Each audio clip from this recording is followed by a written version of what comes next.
దేశంలో పెట్రోల్ ఖరీదులు మీకు తెలుసా? పాకిస్తాన్ 26 రూపాయలు, బంగ్లాదేశ్ 22 రూపాయలు, క్యూబా 19 రూపాయలు, ఇటలీ 14 రూపాయలు, నేపాల్ 34 రూపాయలు, బర్మా 30 రూపాయలు, ఆఫ్ఘనిస్తాన్ 36 రూపాయలు, శ్రీలంక 34 రూపాయలు. కానీ భారతదేశం 70 రూపాయలు.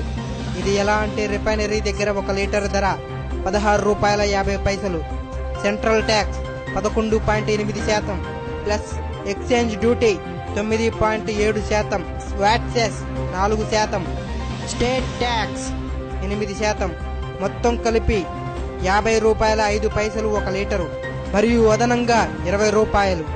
ఈ అదనంగా వసూలు చేస్తున్న 20 రూపాయలకి భారత ప్రభుత్వం దగ్గర వివరణ లేదు. ముఖేష్ అంబానీ కొత్తగా నిర్మించుకున్న బహుళ అంతస్తుల భవనం కట్టడానికి 7 సంవత్సరాలు పట్టింది.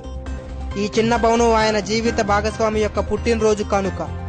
ఈ భవంతి యొక్క మొత్తం విస్తీర్ణం 4 లక్షల చదరపు అడుగులు, 27 అంతస్తులు, 9 లిఫ్టులు, 3 హెలీప్యాడ్స్, 1 సినిమా హాల్, 1 వ్యాయామశాల, 1 ఉద్యానవనం మరియు 168 4 చక్రాల వాహనములు నిలుపుటకు సరిపడ ప్రదేశం, 600 గదులు, 600 మంది పనివాళ్లు.